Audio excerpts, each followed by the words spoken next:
So, shooting drills. There's 1,000 of them out there for different weapon systems and for different countries and different styles of shooting and everything like that in between. Sometimes we just dump a bunch of rounds into a pile of trash at the range. Other times it's this super complicated IPSC thing and all sorts of different things in between, right? But there's this one historical marksmanship standard. It's pretty dated by today's standards because it's come from the Civil War era.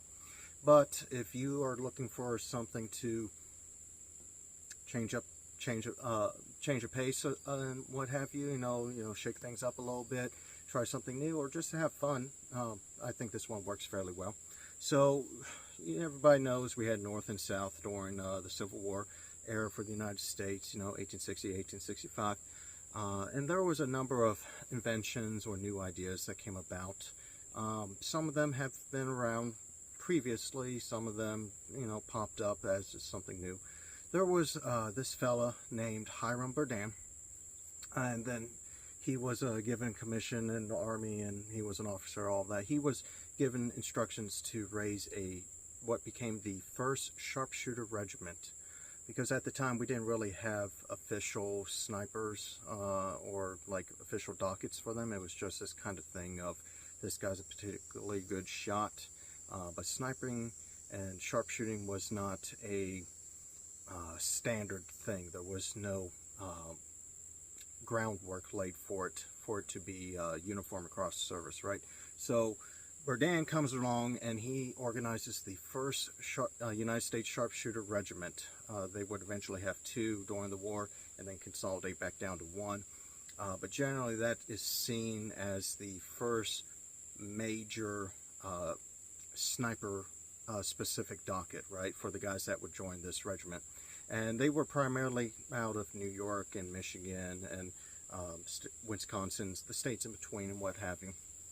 The Union would have a second regiment that was very similar, but wasn't, at the same time, wasn't specifically meant to be a sharpshooter regiment. The Pennsylvania Bucktails, they were distinctive by wearing a white-tailed deer bucktail in their cap as a sign of their marksmanship. That's besides the point. With the sharpshooters, you had to qualify to be one of the sharpshooters. You had to, of course, be able to gauge distance and what have you, and they weren't really keen on all the soldering stuff so much as the marksmanship stuff. So for the standard, you could bring your own rifle, and they would have, you know, custom built rifles brought from home. They would bring their hunting rifles and what have you for these qualifications. And you would go down to the recruiter and you would shoot the qualification as follows. In the beginning of the war, they kept it fairly stringent on it being a 200-yard, 10-round string. So you would be at 200 yards. It would be from the rest. You could use the rifle of your choice. You would have guys that had open sights. You would have guys that had early telescopic sights, like 8 powers and 10 powers were around. There's a whole number of variations that would pop up, and at 200 yards from the rest, you would shoot 10 rounds at a target, a board that would be set up with a little aiming point, right? And then they would measure by the string method. So the string method is you have a 50-inch string, and the sum of your shots cannot be more than 5 inches from the center, and I will show you how to do that here in a minute. Later in the war, they would open it up just to make it a little bit easier. They would allow 100-yard shots, but it had to be from the offhand position, unsupported. Again, 10 shots at 100 yards, with the sum of them not being more than 5 inches from the center or the average, right? So if you're setting up this drill for yourself, if you're going to be historically accurate with it, you got to go get yourself a muzzle-loading rifle. Or the regiment would be issued, they did a purchase of Colt revolving rifles, and then they did the Sharps 1859 was the go-to, which was a breech loader. For the modern guys like us, I love my black powders. I have a dozen of them. I shoot them all the time. I'm not doing that today. You can use a modern rifle, which I'm going to do here with my everyday AR-15, or you can, you know, if you're just shooting the shit with your friends, you know, you want to have a couple beers and relax, use 22s. Today I'm going to do it from the 100 yards, and I'm going to show you the target that we're using. So stick by. We're going to use the standard Q silhouette style target. So the Q obviously will be my center aiming point. I will fire 10 rounds at 100 yards. For the more historically minded, generally they would have a board that would have a little paint spot in the middle. That would be your aiming point, or a piece of paper with the same basic gist to it. But for today, we are going to use this standard Q silhouette. With the original guys, they were allowed to use the rifle of their choice. They could bring whatever they want from home, and that's basically how I treat this drill too. You use your rifle of your choice. If you want to be historically accurate, you're going to use a muzzle loader, or period accurate breech loader, paper cartridge rifle, and what have you.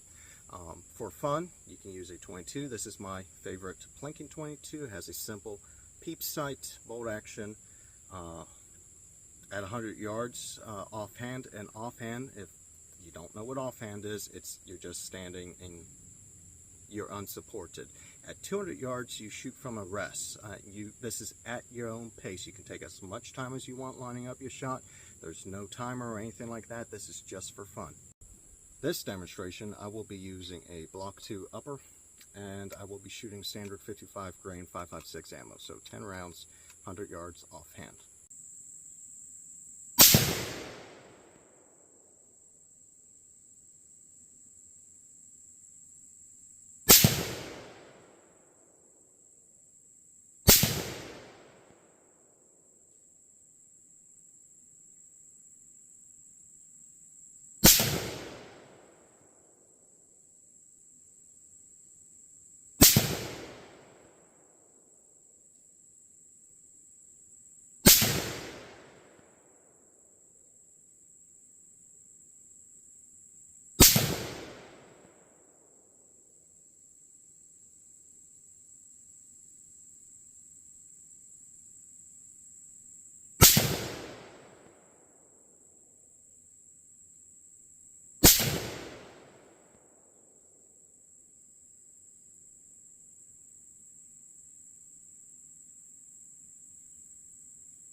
Now, when it comes to measuring your string, we're going to use a literal string, and this string is cut at 50 inches. So to measure by the string method, we are going to place one end directly on the center, and then we're going to start measuring the distance of each hole and to subtract that from the string. So our first shot is going to be this one here. I'm going to pull that up, put that on the center, do the second shot, the third shot, the fourth shot, the fifth shot, the seventh, the eighth, and the ninth are together, or close by each other, I should say.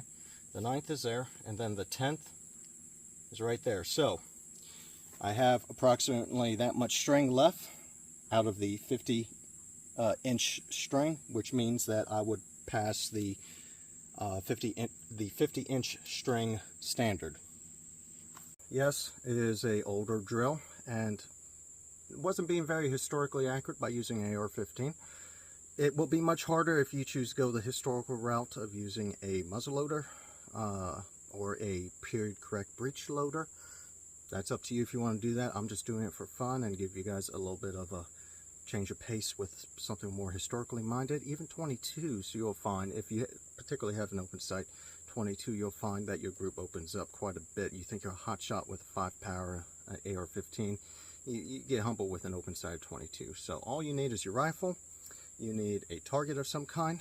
The other option that you can do instead of using the 50 inch string as we did here is to use a 10 inch paper plate. So anything that's within the 10 inch paper plate with the center aiming point, of course, will be less than 5 inches from the center, right? The radius will be 5 inches. Anything outside of that 10 inch plate will be a miss. That's just what it's going to be.